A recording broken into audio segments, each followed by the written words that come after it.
What? Hello! Hello, hello. Kumusta? My goodness. Doing great. How are you? It's been a long time na hindi tayo It's nag-usap. been such a long, long time. Hello, everybody. You look amazing. Oh my gosh. I just I just got out from work and then I have to make the Thank you, ha, sa pagpa-unlock. No, thank you for giving me an opportunity to talk to you again because it's been a long time since when tayo last nag-usap. And, a lot have happened. Last year, diba? Oh, last year actually. Because what happened was you invited me to guest. Mag-judge. Judge. Yes. Uh-huh. And that didn't happen. And naulaw ko kay, especially kay Miss Rorme. Mo bitaw nag-request ko nga mo sa kami, kadyut lang gid kayo just to, what do you call this? Respeto na to explain na nga nung wala siya nahitabo. Yes, and you're a very busy woman. So I know a mother of two kids, right? Three. 4 weeks? Four! Nakalimutan ko ito. Four kids. I know it's not easy, but my gosh. Here you are, still inspiring women. Okay, so do we start now? Because I know you're busy. Okay. Oh my gosh. I don't know why. I'm so nervous. Mahutay kog English sa imo, ha? Magbisaya tayo, ganahan ko. Ay problema, ate. But for the sake of the viewers, I will speak Taglish po so that everybody will understand. I know you have a lot of viewers who speak Tagalog, right? No, actually, the followers of clingcatch are mostly non-Filipinos. Oh, really? So I'm sure when they're watching this, they're like, what are they talking about? Okay, so I'll try to speak as English as much as I could, but No. You can, let's bahala na sila may adjust. Okay, guys. Oh my goodness. Woo. Today, it's such an honor because our guest is none other than Risnek. And my name is Jenny. This is my voice, clingcatch voice. And I want you guys to welcome Risnek to this live stream. And it actually took me courage, courage talaga to ask you. But then I don't know if it showed up here, like the Bardagulan aside caption of this live, because this is all about getting to know Risnek, Bardagulan aside. right, like let's leave out toxicity out of this life. We could start by you introducing yourself. I mean, you're constantly doing live stream and everything, but for the sake of the people who are just watching this, kindly introduce yourself. Hi everyone, I'm Risnek and I just turned 34 and I have a loving husband and I am a fur mom too. I have a sharp puggle who is already 2 years old. Her name is Mulan. We're a family and I am a J1 teacher here in the US. I graduated with honors and I finished my master's and doctorate's degree at Cebu Normal University. And luckily, I'm here. Fortunately, I'm here in the US living out my best life. There you go. And also from time to time, I do online I'm a live content creator. I do say that it's a live content creator because I usually do of my contents on live. So most of the time I spread out happy and good vibes, but there's a little bit of negativity when it comes to Bardagulan. But since we're not gonna be talking about that portion, so we're gonna leave and park that beside us today. Okay, so I think what I'm gonna try to do is let's start from before you came here in the US. We want to know how Risnek started out, like before pa man sa whole Risnek situation, before the TikTok and everything. Let's go back to the Philippines. Where are you from? I'm from Cebu. I'm from Cebu City. Both of my parents are from Cebu, but my dad was dad. But my father was from Mindanao, and my mom was, legit Cebuana. And back then, I was still Kenneth. I transitioned here in the U.S. already, but back then, before I came here to the U.S., I was Kenneth. And I soon realized that I feel comfortable, and it's a much better life if I would portray what's inside my heart, which is being a woman. And hopefully and fortunately, I am accepted by the people that surrounded me. And here we are right now. They're supporting me up until now and accepted me as who I am and who I wanted to be. Okay, so you talked about that. See, I'm like treading, I'm like walking on eggshells because like I said, diba, and I've said this to all of the people that I met here on TikTok and the ones who I have been able to interview na never ako mang blindside ng tao, and I have never done that. So since you talked about that, I want to ask, when did that realization took place na you want to, instead of like being Kenneth, to this person who wants to come out? It's actually very weird, Ate Kling, because it started with a dating app. So before, I don't have that confidence when it comes to physical appearance, and I've always been called an ugly duckling. Like, I've always been bullied na pangit, na you don't look good, when I was still Kenneth. And then one of my roommates from who is also a J1 teacher, he realized, he was a makeup artist, and he realized that if I wear wigs and if I put on makeup, I would actually look better. And then when I put those wig on and I put those makeup on, the moment I uploaded my picture, a lot of guys on the dating app were like hitting on me, and I get a lot of messages compared to when I was still Kenneth. So, and I was getting a lot of attention, and I loved it. And this is something that Kenneth did not enjoy back then. And I was like, so if I continue to be like this, and since my heart wants to be a woman, why not fulfill my dream? But as you know, I'm a teacher, and in the Philippines, we have a very strict culture. If you are a teacher, you have to be at your best behavior, and you have to present professionally, right? And in the Philippines back then, when we say we are a transgender woman, it is tolerated, but it is not understood. There's a difference. Like, Filipinos tolerate being a trans woman, but it is not understood. So it was difficult for me because I have that culture thinking when I got here in the US, and I had a very hard time of telling of the district, the school principal, the community in my school that I am going to be a different person because I applied as Kenneth. I did not apply as Kim, which is my name here in the US. It was so difficult for me. I was having second thoughts because it's not just me that's going to transition, it's the whole community that's going to transition with me. Like, I'm not just going to be the one that's going to change. Everybody around me is going to change the way I perceive, or the way they perceive me, and the way they call me. And it's a lot. It's a community change. So it was very hard and difficult for me. Okay, so difficulties. When it comes to your family, the family side of it, like, were they very accepting, or were there difficulties when it comes to accepting that change? Well, for my family, since I was already here abroad and I've been sending money back in the Philippines, so they have no issues with that. And I've been very much accepted by my father and my mother. My parents, my siblings, they don't have to like meddle with my decisions since I'm already an adult. So when I decided to be a woman, they were just all supportive, and they just give me one condition: as long as I don't stop sending money back to the Philippines, they're fine with it. I was like, you don't even have to say that. I know that already, but it is a given. Okay. Who was the very first person you talked to about that? About Your transition, and where was that person, or were those people accepting?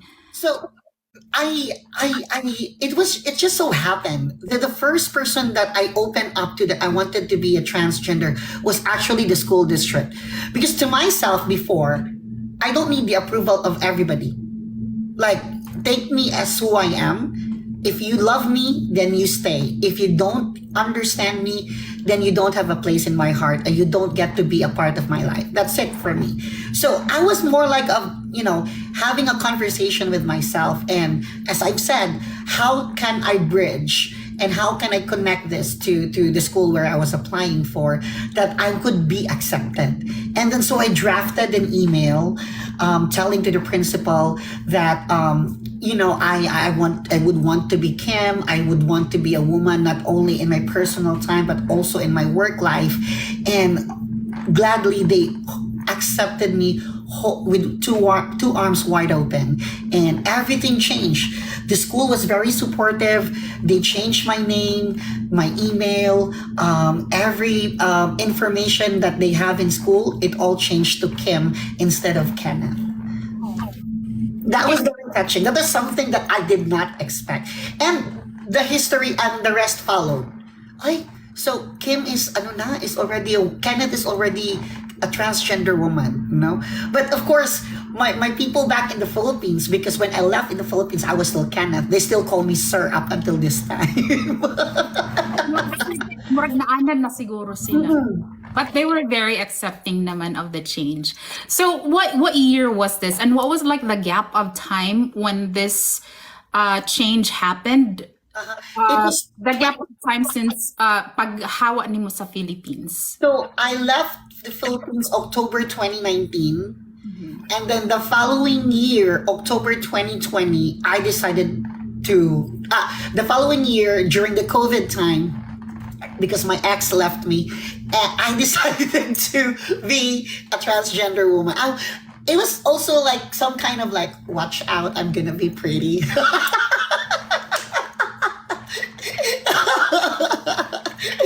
There's like a telenovela going on inside my head at that time. But yeah, regardless of that, I made it like in a 1 year time, and then I realized it, and then I started becoming a transgender woman from then.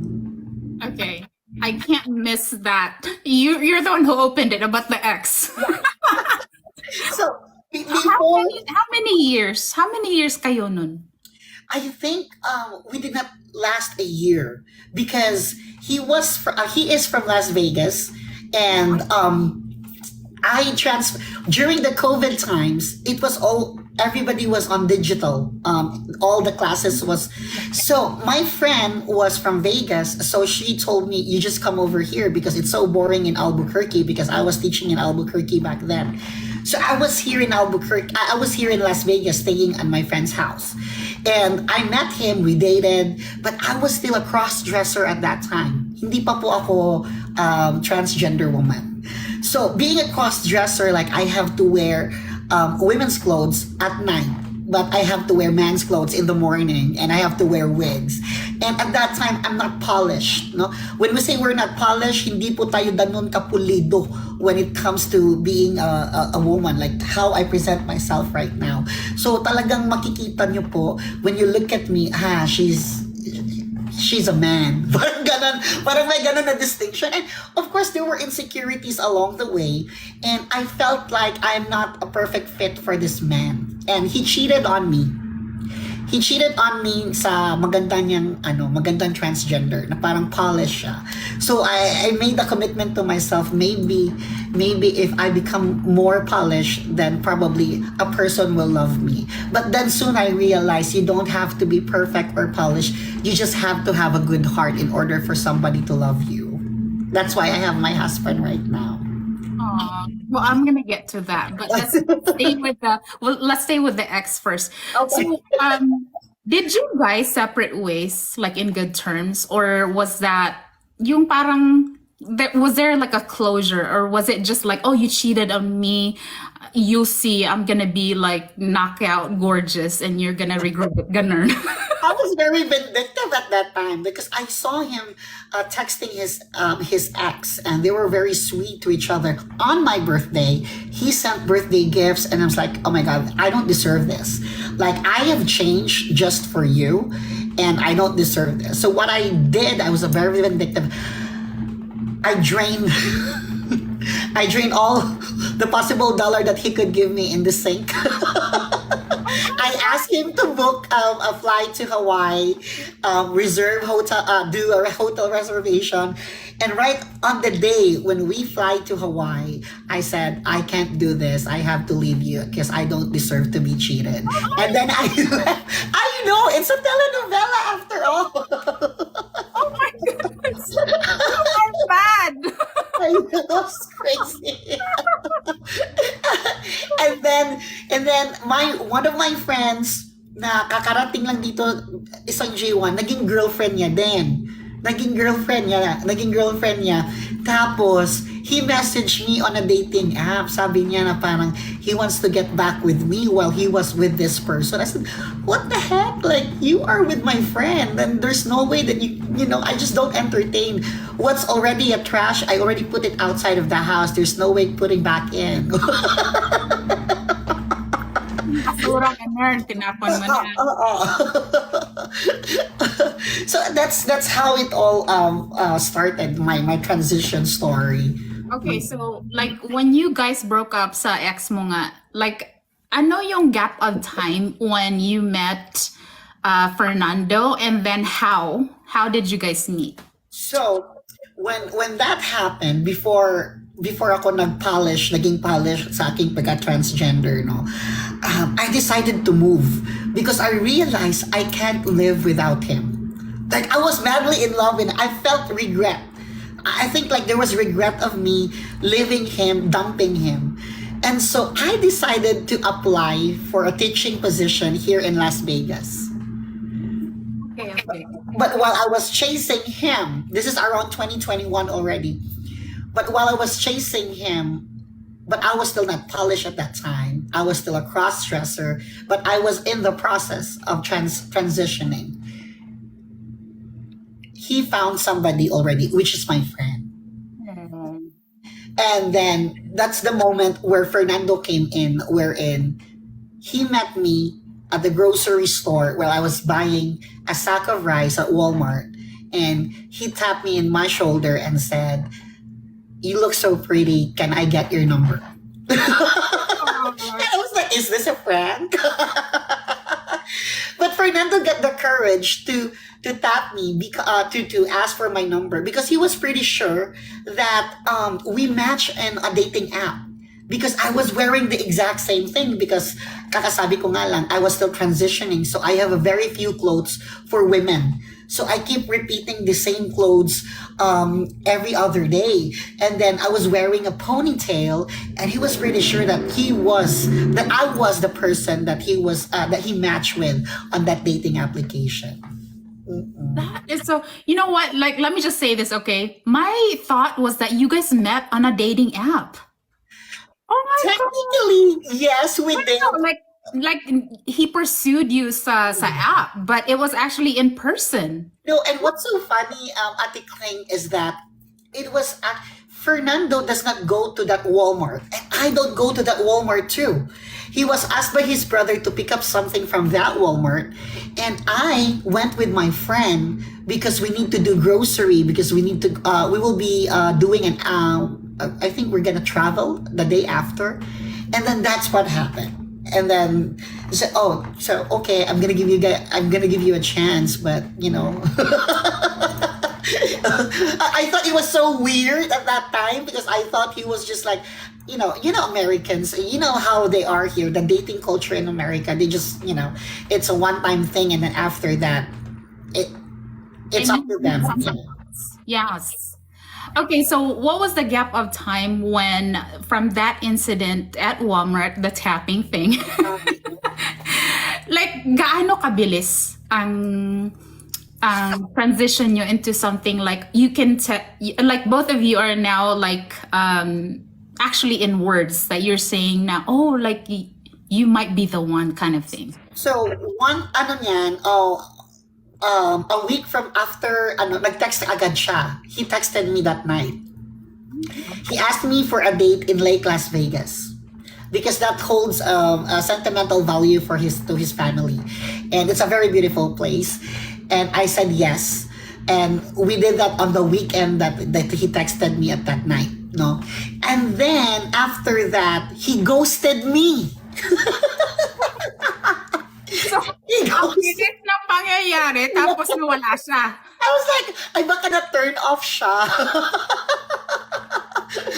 kasi kasi men love women to play dumb sometimes, and I'm very talkative, and sometimes I it seems like my personality would be very intimidating to men, especially if feeling know it all tayo, because to my end I felt like I have to impress this guy by showing him that I know something. Maybe you're also thinking that you want to be yourself, like you want to like not pretend to be somebody else. So go ahead.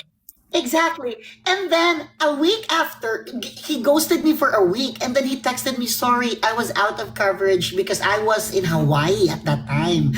So he had a trip in Hawaii with his friends. And said ko, oh, okay. And I understand, because I thought you ghosted me and you don't like me at all. But Fernando at that time, I did not even consider him to be like my partner. It's just that it was fun talking to him because Fernando is a very nice man. He's a very nice guy at that time. And then up until this time, by the way. But when I met him, he was very nice. And then we had our second date, and I told him, since you paid for our first date, I'm gonna pay for our second date. And I brought him to a Filipino restaurant because he has not tried any Filipino restaurant yet. Oh gosh, long time na yun? Yes, nung time na 2021. That's so sweet. I offered to pay for the second time because he paid for the first, and I felt like mayroon naman akong trabaho. I have work. So I felt like, we have to be equal. Anyway, if at least if we don't like each other after the second date, at least nakabayad din ako. Bakit sa mga punchline, oy? Sa punchline, let me just like i-insert lang na ako Mabitang malingaw kay ko sa inyo ni Marvy kay kanang mag-live bitaw mo mamatay gagog kinatawa ka sa inyong mga punchline. Anyhow.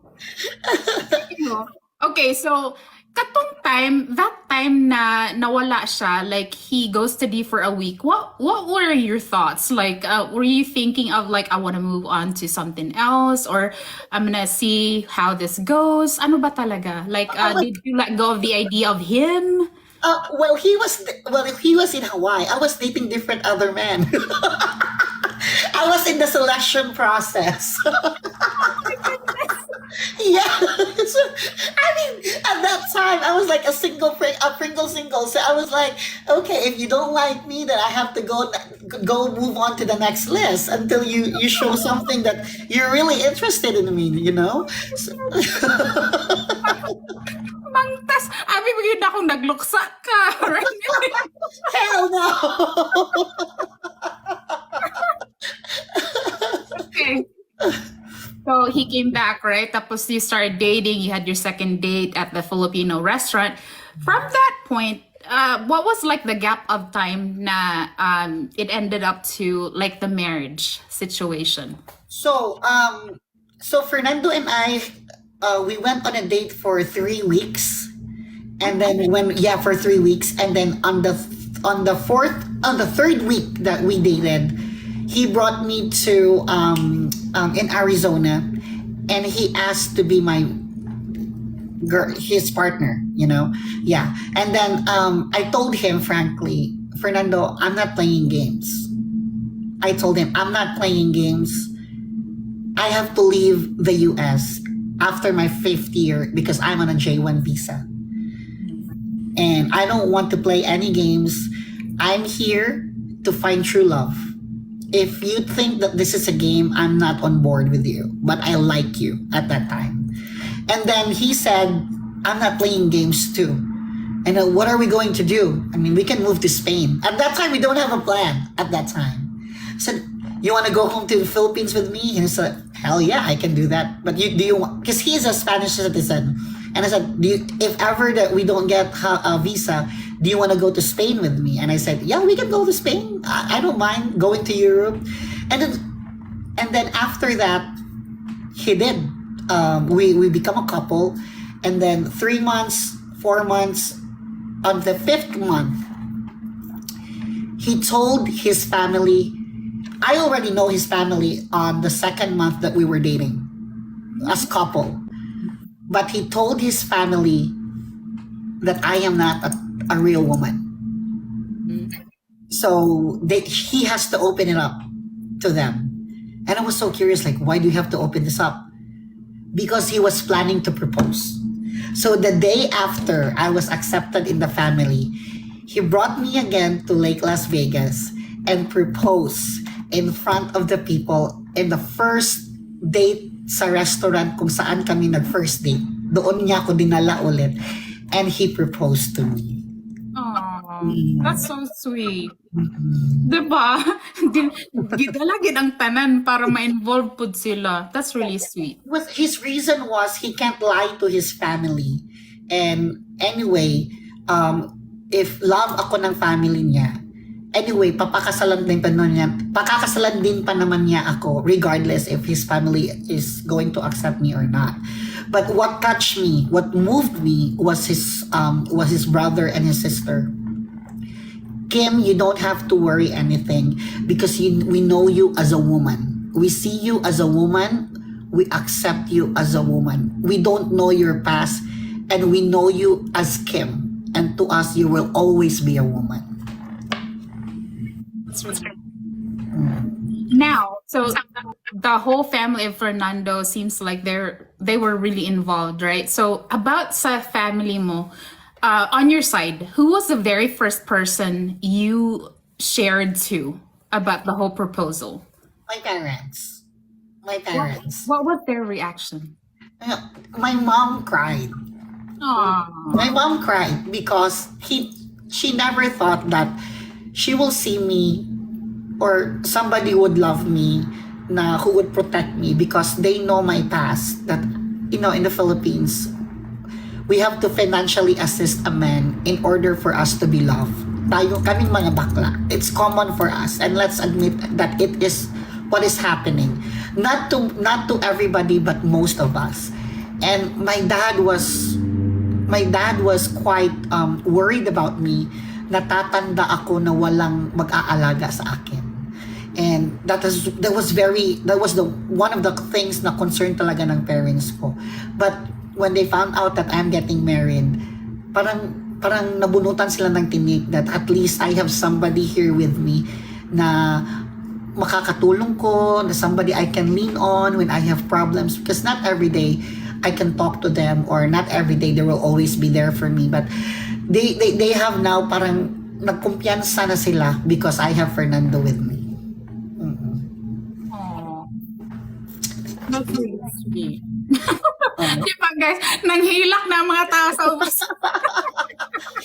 and my mom doesn't usually cry. And then my mom said like, how I wish we could go there to see you walking down the aisle.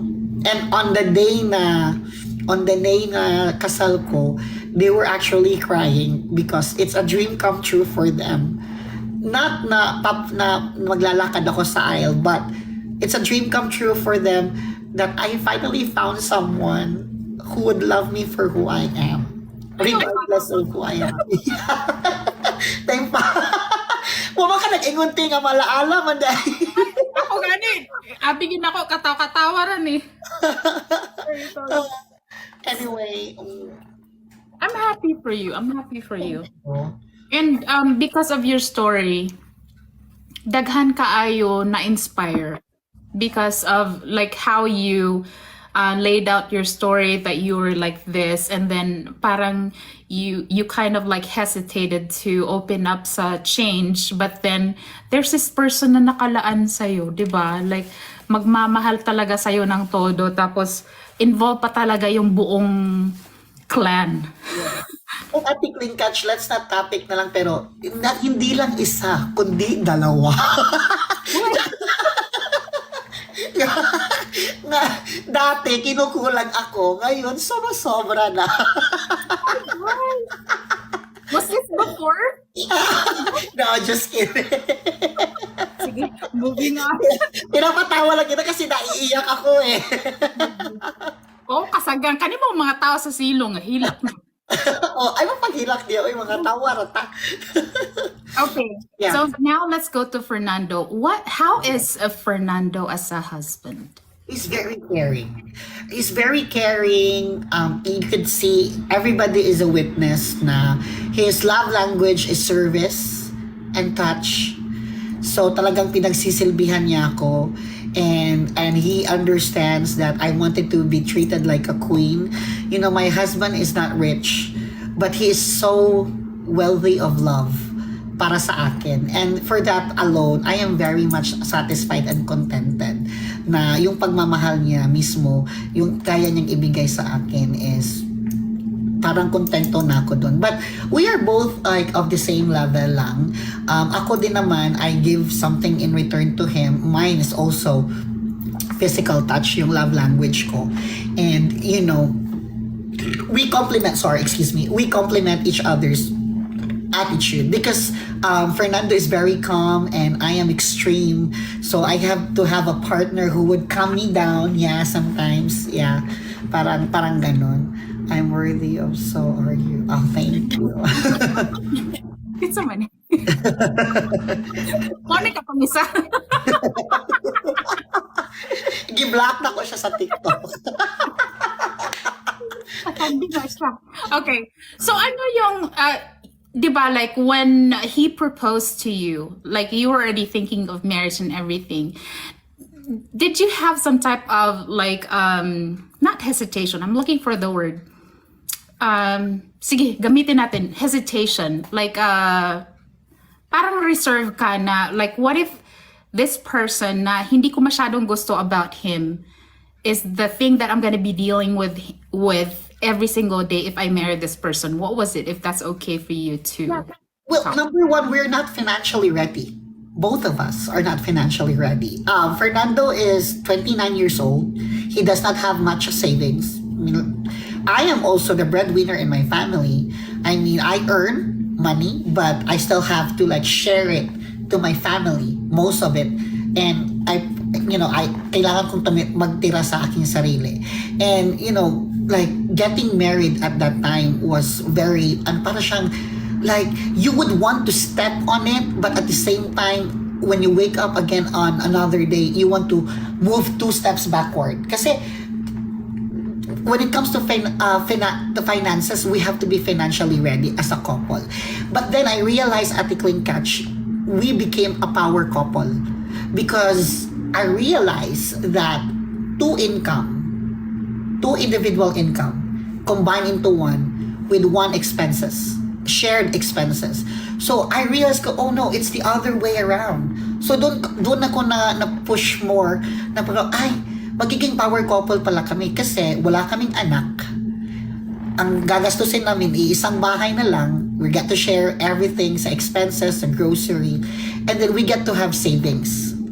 So that's number 1 thing talaga is yung financial readiness naming dalawa. The second thing is maturity kasi Fernando is 29 years old at that time when I married him. And then I keep asking him, is this are you just worried that nobody's going to or you cannot find another woman like me because maybe you are just forced, you get pressured because I go home to the Philippines on my 5th year? What is it really that you want to why do you want me to marry? Why do you want to marry me, I mean? And then he told me, I can't live without you. That's the only reason that he said. I wake up in the morning and I can't see you by my side. It's totally a disaster for me. And then I was like, okay, put the ring. Put the ring on it. He's a keeper. Yeah, he's a keeper. Yeah, seems like he is. Okay, so like during that sa kasal na, like who were there on your side? Like sa side sa imong family. I mean, do you have like family here sa US or no? Nobody. I have a cousin, but my cousin is like malayo na siya na degree. So I was all by myself. Like in terms of immediate family, I don't have any immediate family nung kinasal ako. I was just by myself, and I wish I could share it. I could share that moment na para I have friends, but it's totally different. Ate clingcatch, maybe you can relate when you have family around you, that your immediate family is there to see you walking down the aisle. Your friends, they're always there for you, but you know, walking down the aisle and you see your mom and dad and your siblings, it's totally different. But I was alone at that time. But that feeling did not last long because the family of Fernando already treated me as a family. So it's as if that I have my siblings and my family there with me, you know? Okay, so now you're married. What was like the first thing that you can say that you accomplished together as a couple? We accomplished together. That is a very difficult question because most of us, ang na-accomplish siguro namin is nasira yung bed namin how many times? Kasi nga bagong kasal, diba? We have to get a sturdy one. Pero biro. So I have invested. It's more on me rather than as a couple. But I would give credit to Fernando, Ate Kling, because may pinapagawa na akong bahay sa Pilipinas. My investment is there in the Philippines, but it's not for me, but it's for my parents. But I would love to give credit to Fernando because he did not allow me to spend so much money in order I could give back to my family in the Philippines. And he understood that. And not every foreigner will understand that thinking, because here in America, once you are married, your finances is going to be a conjugal property. Your money will not be the money of your family. But my husband understood where it came from, and he understood that I have to give back to my family. And because of that, he supported me. He did not let me pay so much of my rent so that I could give a lot to my family and I could give back to my parents. And without Fernando, I could not do that to my family. So I think that's something that I am very proud that we as a couple, we understood, we meet halfway when it comes to expenses, because at this stage right now, it's talagang I want to be financially ready for us as a couple, kasi hindi natin alam kung ano ang mangyayari sa panahon. So save as a couple. And pangalawa din is yung misunderstanding, because bago pa nga. I'm actually gonna get to that because how long have you been married now? Magto 2 years kami this October. Okay, so I was actually gonna get to that. Thank you. Mag-follow up na lang ako. Like, for 2 years that you guys have been married, like, what would you say yung parang pinaka hard time na parang you just wanna like walk away from the situation? Not exactly walk away, but like yung argument, because diba, like with married couples, like there's nothing perfect in life. So there's gonna be like misunderstanding, arguments and all that. Like, what was it like, and how did you resolve it? I think there was a time that we both cried because I no longer have time for him because of TikTok. That's really true. Are you serious? Like, he said to me, I miss my wife. And I wish the time that you could spend with your friends online, you could have spent it with me too. Oh, kaluoy po ni Fernando. And then I told him, babe, where do you think I'm paying for the groceries? Where do I get them? It's from the Venmo. I'm just kidding. And then that's why I have to make him understand that sometimes I get bored and I miss talking to Filipino friends. And I have to actually, I told him na parang, don't worry, because I have to minimize this and I will make sure that I will have time for you. So ako din, bumawi din ako. So everyday talagang chat ako ng chat. in the morning, and then sa gabi talagang kapag kumakalabit, nagpapakalabit din ako. Kasi dyan ako bumabawi. Diyan na lang siya talaga bumabawi. Kasi, but now he understands. He understands because he realized that it gives me happiness when I'm on live. And he said something na parang, at first, I was kind of hesitant of you going on live. But now I understand because you give so much happiness not only to yourself but also to the people who's watching you. And ayokong ipagdamot yan sa kanila. Sabi niya sa akin. Okay, so basically nag-compromise kamo, di ba? So unsa imong gi-compromise sa unsa iyang gi-compromise para sa imuha nga you can't stand about him? Iyang gi-compromise, I think it's still a work on progress. Iyang pagkadamak.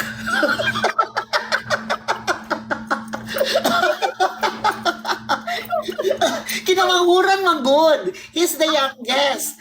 And I keep telling him, I am not your housemaid, so you better you better clean up your mess. Because ang sunod ko perminti. And I keep telling him, Fernando, and that pushes me to my limit because I come, like example, Ate Kling, like I go on a trip. I expect na yun, when I get home, it should be clean. No, it's the other way around. It feels like the whole zoo came here and had a party and then they left when I arrived. And I said, Fernando, you're the only one person here. How much more if you were gonna have kids? So because you have to learn, like after you eat your trash, you put it on the trash bin. Or don't leave it like for a day. 30 minutes is fine. Mukaging na lang ng among kanon, among plato, tiwa pag yun ang mahugasan. So, okay, you're the one who brought it up. Kids. I was actually not gonna ask. I'm just going with the flow. Whatever you give me, I'll go with that. What about kids? Do you guys have plans? We're not yet financially ready for kids. I am emotionally ready. Fernando is emotionally ready, but I think when it comes to finances, because we are both, because let's agree, we are on same sex. No, I cannot bear a child, but it has to go through adoption and it's a lot of process. So I don't think that we're ready for that, but we are considering that soon. That's really nice. Yeah. I think you guys will be such great parents. Because I've seen, I mean, like, once in a while, I would, like, look at your live. Usay, mahadlok kong sulod sa imong live. Pero katong one time na napagtripan ni mo simulan, nisulod yun ko nalingaw yun ko sa pagtripan ni mo simulan. Oras kong mama mga saba. Because akong nakita, my influence is my mom. And that's how she was when I was still a kid. So probably if I'm going to raise my kid, it's gonna be an influence of how my mom raised me as well. So parang ganon. So it's most likely Philip. And Fernando, I keep telling Fernando, you are an enabler. So if we're gonna have a kid, I'm going to be the disciplinarian. Because there's no way that you're gonna enable our kid and allow him to just commit mistakes again and again. Like, he has to be disciplined. And I think that's being part of me as a teacher, like authoritarian.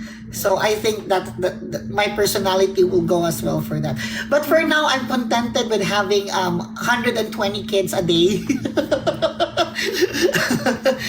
Ni Roxanne dia sa comment nga tanang simulan yung gapas ng ilan lumangutot. Yeah. Okay, let's talk about Mulan. How long have you had Mulan? So Mulan, I have her for 2 years already. We got her for she is a Mother's Day gift. So on the Mother's Day of 2021, Fernando got me a dog because he would like me to feel how it is to be a mother. Oh, that's really Pero inutang po namin si Mulan kasi $4,500 po siya. Pero luckily paid off na po si Mulan. So hindi na po siya pwedeng maisaol.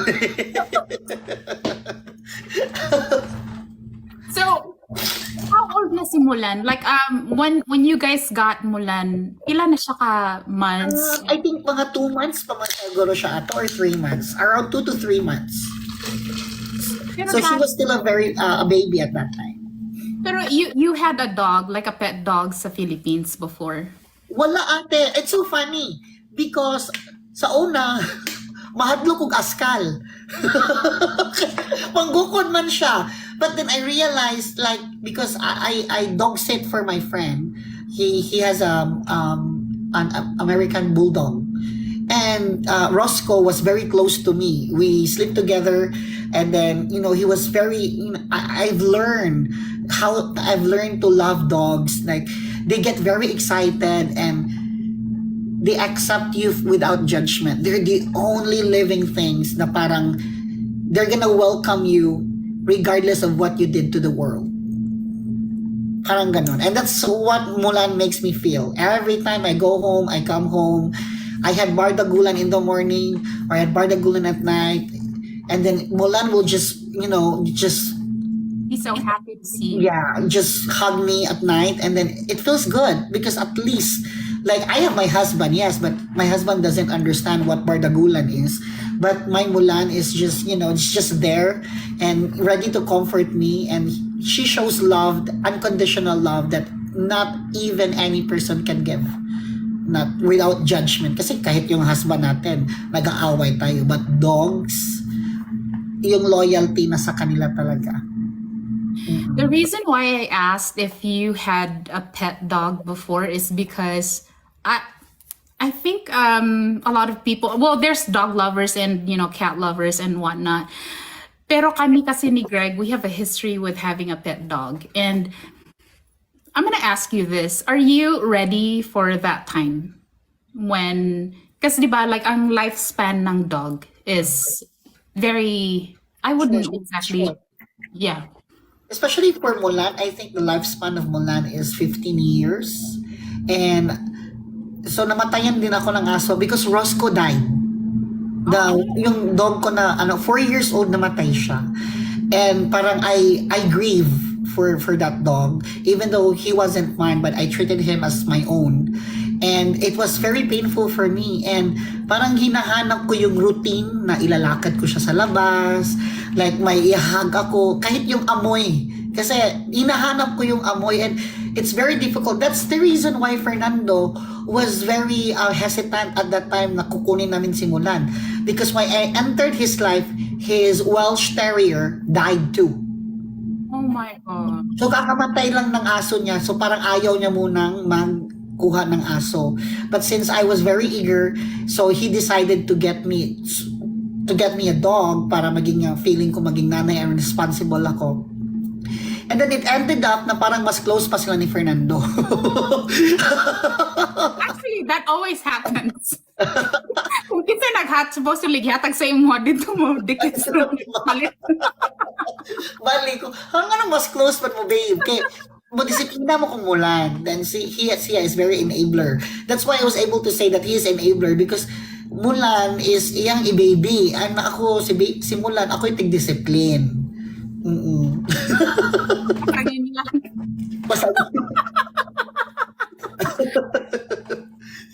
Okay, so now let's go to social media. Which platform ka nagsimula? Like, was it like Facebook, TikTok? Nearly Facebook talaga. Ano talaga siya? Facebook lang ako. And then, during the COVID, na-bored ako. Ang ganda ng TikTok kasi scroll, then you get to see a lot of videos. And I make contents. And then I started dating series ng mga AFAM. Kasi I used to date different guys in different nationalities. And then it was a hit. It was a hit. And then ang daming nakasubaybay because I was talking in Bisaya. So most of the viewers were Bisaya. And then, some of them could relate. Some of them were wishing that they were on my shoes. Kasi nga, nasa Philippines. Tapos gusto nila magka-AFAM. And then I started dating that until my school principal saw my video. And he said, "You're getting popular on TikTok." I said, "What? I saw your video, but I don't understand what you were saying there. I said, oh my God, rated PG, Mantones PG. So I have to take all the posts down and I have to stop because again, I am a teacher. So I can't be telling stuff that are not appropriate siguro, especially when TikTok is very accessible to the minors, no, to our young children, especially students. And I still have that thinking that I have to be a role model, stuff like blah blah blah. So I have to stop that, and I started watching live, and that's where it all started in TikTok. So, okay, like with the friends that you have right now here on TikTok, do you remember who was the very first TikTok friend na nag-click sa'yo? So, Mami Neng was already doing live. Nagbabardagulan na siya. But I don't know that there is a bardagulan that existed before. So, I came up lang. Sabi niya, ay, ito yung pamangkin ko ha. Patalino yan. Sabi ko, yes po, siya po ang bumili ng passport ko. Ganun lang. Pero, I did not stay for too long. Because the audience at that time, I don't know this audience. And I don't get the chance to freely speak. And then I did live by myself. And then I only have like 2 viewers, 3 viewers. Nga. To my mind, parang mura talaan yun.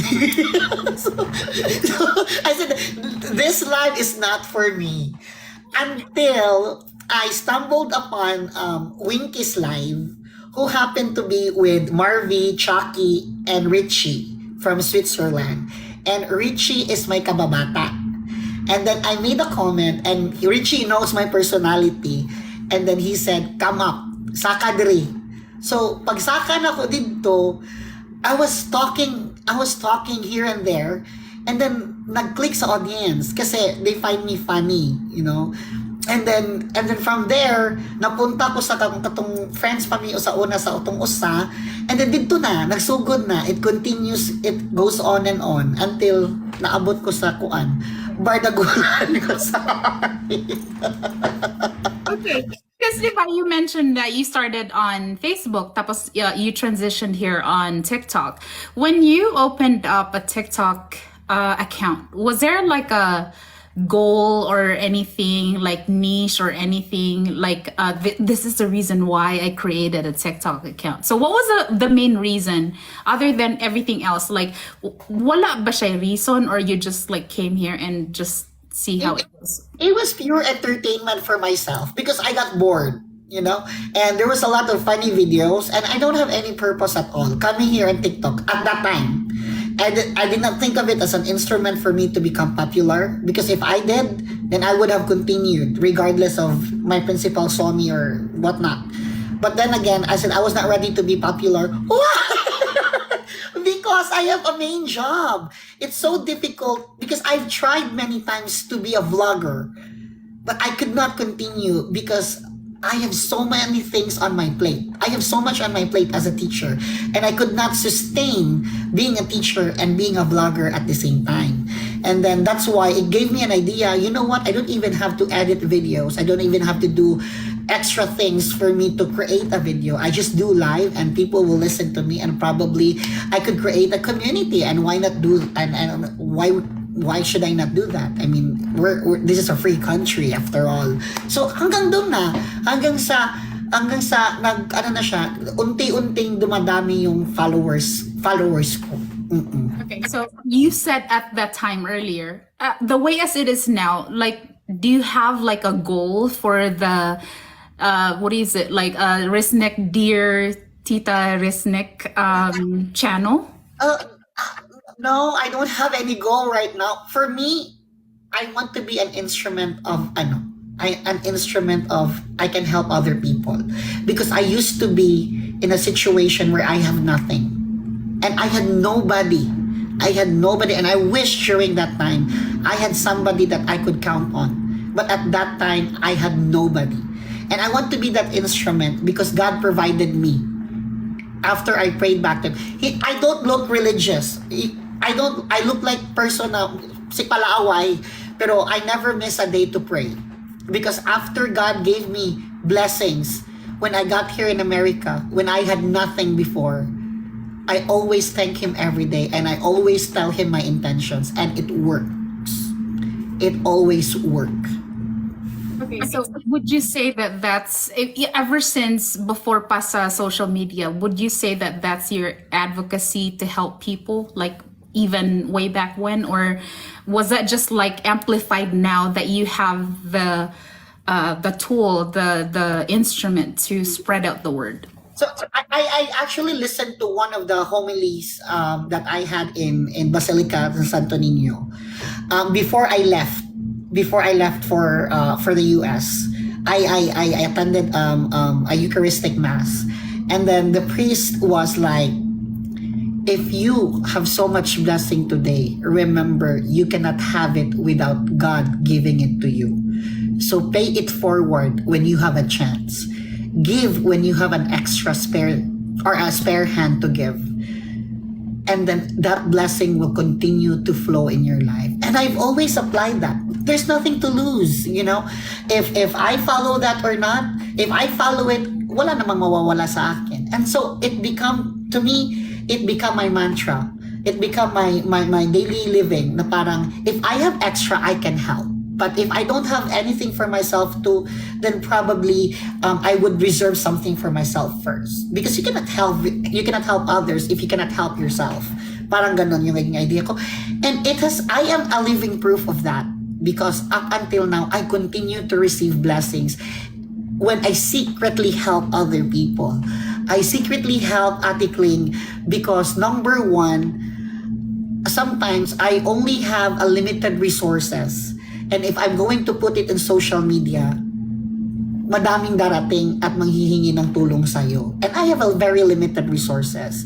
And sometimes also, if I give a hand, somebody will get the whole arm. No? And then, di ba? Abusada. And then, number three, where's the sincerity? Like, I don't want to make it like sensationalized just because I help somebody. So that's why, meron dito na masyashock na lang kayo na, ay, may tinulungan pala si Risnek. Especially with the Venmo money that I get, ate clingcatch. I do admit, I get a lot of blessings from my supporters. But I do put a portion of that wherein when somebody needs help, I give it to that person. Because I already have a job. I am very blessed with my job right now. I am able to eat 3 times a day. I may not the luxurious things that I can't buy, but I am satisfied and contented of what I have. And for that, I have a little bit of extra to give. That's really nice of you. How old are you now? Like, ano yung age mo ngayon? 34. I'm 34. I just turned 34 last February 14. Ayan. Okay, so like at your age right now, it seems like you gave us yung parang like a short version of what Risnek is about. Like kung behind of all that kalog and everything, you have this advocacy to help other people.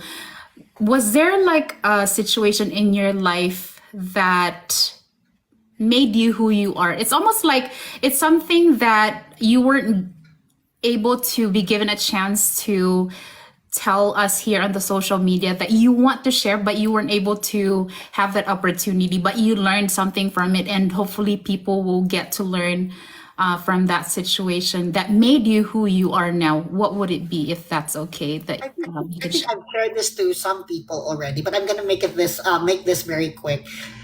I had a very humbling experience because I used to be on top. I had a very successful business. I had my different internet cafe back there in the Philippines. I fell in love. I gave the money, everything, to my ex-boyfriend without giving something to my family. I forgot my family at that time. Nabulag po ako sa pag-ibig. Pero God tested me and I experienced a humbling experience wherein I had nothing. And when that guy, I made him my world. When he left, I had nothing. And even my family at that time was so disappointed with me. And then that's why I always go back to tell people, always respect your parents and never forget about them, because if it's not for them, you are not who you are today. And always give back to them, regardless if it's a responsibility for you or if it's not. Always give back to your parents because they made you who you are today. and you will not be present today if without them. And at that time, at the clingcatch, I had nothing. And even though I strive so hard to get back on my foot, walang nangyayari. There's no improvement until I learn to ask for forgiveness for my parents. And that's where the blessing started to come back again. I got hired as a social media director. I got hired, and then I was promoted to operations manager of a built bar company based in Utah. I was handling almost 350 employees. It's a call center. It's a call center company, and I was like the head boss of everything. And then after that, dalawang pumasok. I was promoted to operations manager, and at the same time, I got my visa, the J1 visa. I was hired in 4 different public school teaching job. So parang it was overwhelming, and that's when I learned to ask for forgiveness to my mom. To my mom first, kasi yung dad ko, to my father, kung doon ako pupunta sa kanya, bugbog sarado po ako. I don't know, nanganti naman akong papa. Giingnan ba't ikang bayuta ka, dili ka mapabungbuang ang laki niya. and so at the clingcatch, a few weeks before I left the Philippines for US, I finally got the courage to talk to my father. Pero nakulata gyapon ka. Wala ko ikola. Okay. And then I think it was just 2 weeks before my flight. Oh my gosh. 2 weeks before my flight, I finally talked to my father, and I said, "Pa, this time I'm gonna make you proud." Oh. Nangayon pa sa ilo, kay, ko nga, ayaw mo kabalakan, bisag layo ko sa laing lugar, paningkamuton gid nako nga makapadagi ko ninyo sa konsumo ninyo, palipayong tamo. Because that's the only way that I could, say sorry to them. Because mura mo ko kanang the lost sheep bitaw at that time. Black sheep or something. Yeah, mura ko na black sheep ba, the parable of the lost son, parang ni Anna. And then ang nakahilak ako papa, gihag ko ni papa, and then I wish I could have asked him sooner. But I was not ready at that time. At least ba na ako'y panagang og sukmagon ko niya ko na ako'y visa. Atras sa mga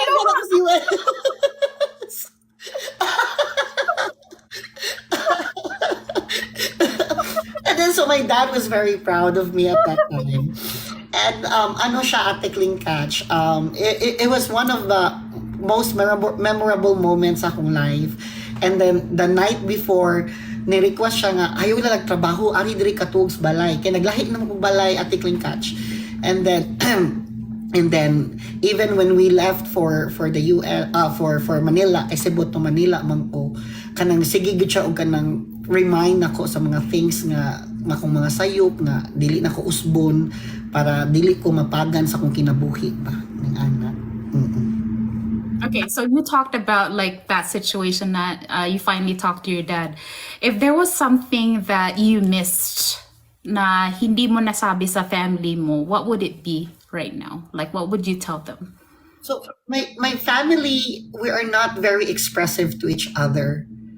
But since it's been a long time na hindi ako nakauwi sa Pilipinas, how I wish I was able to tell them personally that I love them very much, and I was able to hang out with them more. Kasi with the time span na meron ako at that time, I only have a very short time, and then I flew. And then I miss hanging out with them because my family is very kalma lang, very lang sila, parang happy-go-lucky, parang ganun. But that's what I miss the most. Yung mag-hang out lang kami sa sala, and I miss that because nga meron nga kaming pag-aawayan dati na hindi ko, nakasalanan ko din. And so, how I wish I could turn back time and ask for forgiveness to my parents earlier. Hindi ko na sana pinatagal pa. But here we are already. But I don't miss a chance talking to them online. Parang ganun. That's how I make bawi na lang. When was the last time that you went to the Philippines to go see your family? When I left here when I left for the US. So it's almost 5 years. Magpa 5 years na ako ngayong October.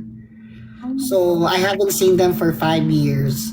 And then I told them, maagwan pa lang, because my mom misses me a lot. And she wants to see me na babae na ako.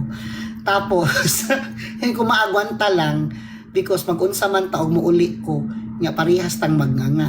Mas may nang na ako diri para parehas tang malipayon.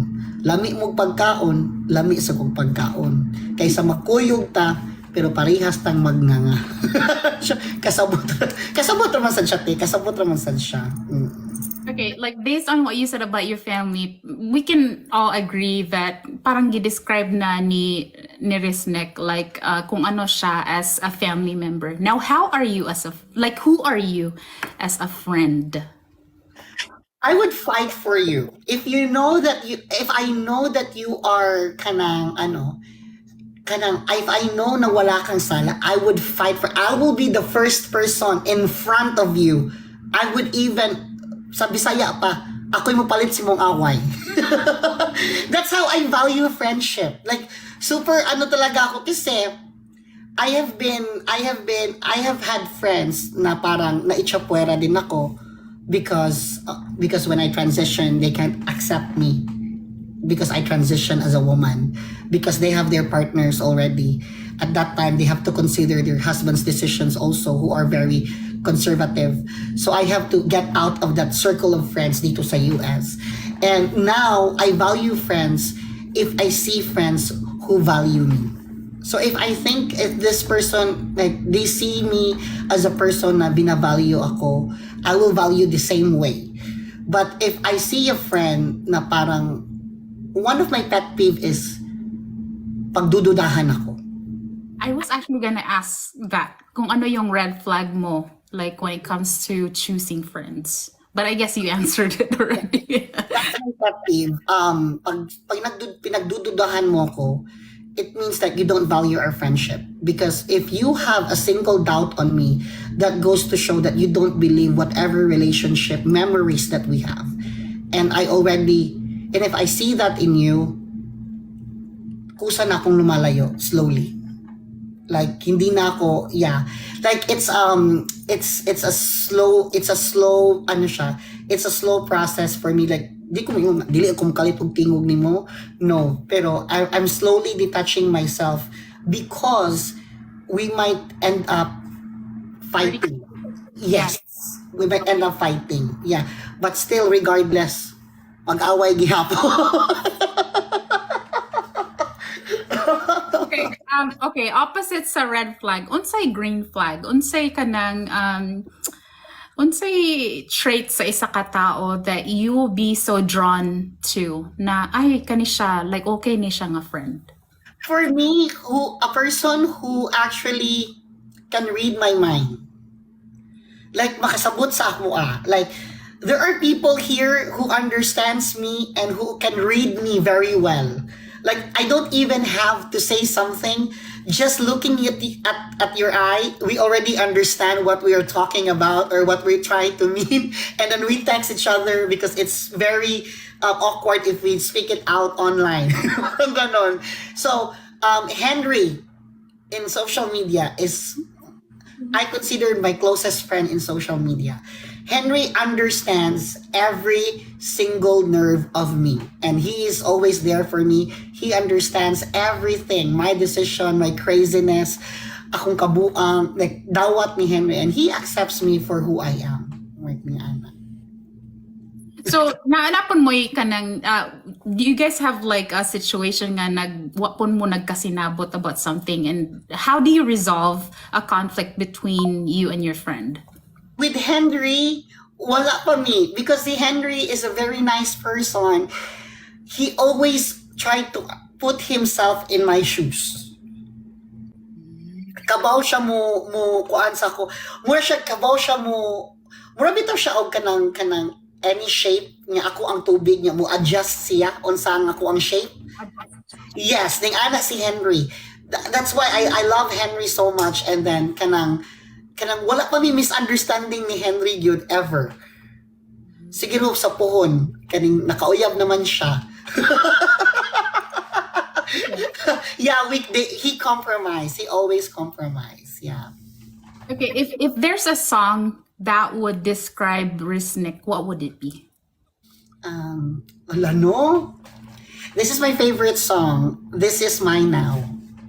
And I keep repeating this portion na parang um as I look around, I can't believe the love I see. My fears behind me. Gone are the shadows and that was then. This is mine now. Because I could not believe, like right now, I could not believe the love that I see. I may have bashers and haters. That's a given. But the love and support up until now, I could not believe that there are these people who got my back. And that's something that I am so proud of myself because hindi po sila nawala sa likod ko. And I have so many names to mention. And you guys know who you are already. And that I am so thankful for being there. Because Risnek will not be here for if you guys aren't there to support me. Emotional, financial, spiritual, holistically, you were there for me. I don't know why. Na ako yung mga question pero na-answer dahil nimo. I was gonna say unsa imong message atong mga friends na but then you kind of like said it already. Like your message for the people who are always there for you. And like, thank you, number one. I'm very grateful because of the love that you showed to me. You always tell me that I deserve everything that I have. And for that, I always put my best foot forward because of you guys. Number two, please understand me and wag po kayong magsawa na mahalin po ako because sometimes I'm not perfect and sometimes I commit mistakes. And one thing I can promise you is I own up to my mistake and I am liable and accountable for whatever mistakes that I do. And I always ask for forgiveness because I've always learned to do not let a day pass to ask for forgiveness because of what had happened to my father before. That I could have spent so much time with them if I had asked for forgiveness earlier. I was gonna say something, but this is your interview. Go ahead. No, ate, go ahead. No, because you're basically covering that whole concept of like living in the moment and don't let anything pass by without taking advantage of the opportunity. Like you don't want to live in regret. Because when I started this idea, kasi di ba like puslan mawala ang TikTok, di ba? So like I don't want to live like what I told you, like, and what I told the other people that I messaged. Nah, I don't want to live in regret that when I have the opportunity, when I have the outlet to be able to interview TikTokers, and we will all be honored with your presence, with your time for us to all get to know you, bardagulan aside. I'm taking a leap of faith. And my goodness, like all the comments that are coming in here, they're just all love. Like, thank you, you guys. Like, we appreciate you. Because I don't wanna like, pag mawala ang TikTok, dili ko gusto maghuna-una nga, my gosh, like I could have done that. Like I could have been, I don't know if you could call me an instrument to get to know you guys, like bardagulan aside. Now, wala na ko siya gi-grab. And it's really amazing because I just messaged you today. Tinoon. I said I can't do it tomorrow because I have to be on, on a certain place. Yes, nagwala gid siya nag-hesitate. And there are also other TikTokers na immediate gid sila nag-respond. Pero ang time lang is ako ang mag-adjust sa tanan. So I want to appreciate everybody. And like I said, I'm taking the leap of faith here. And I just want to grab this opportunity din because you guys have been, of all the people na nakilala namin dito sa TikTok, like you respected Greg and me sa amuang decision to stay in our lane na dili mi makisamok, hindi kami makikisali sa mga gulo-gulo. Kasi in the first place, di ba, like, di ba the messenger always gets shot? Ayoko. And I did that before and ayoko nang gawin. Kasi in the first place, like I see the good side of everybody. Like paulit-ulit ko na sinabi. Like with Greg and I, we always see the bright side of things. And it's such an honor because with the brief time na interview wise, I am getting to know a little bit more of you and na-appreciate na ko ang presence ni Risnek here on TikTok. But let's go back. Before we end, we can all see that you guys are planning on doing something. This is like an advocacy, and kami ni Greg, we're always supportive when it comes to like helping other people. Can you honor us by talking about that? Yeah, so we call it the Filipino Magic Charity, the Filipino Charity Magic Ball, that's going to happen on October 19, 2024. That's a Saturday, and that's going to happen in Hilton Lake, Las Vegas.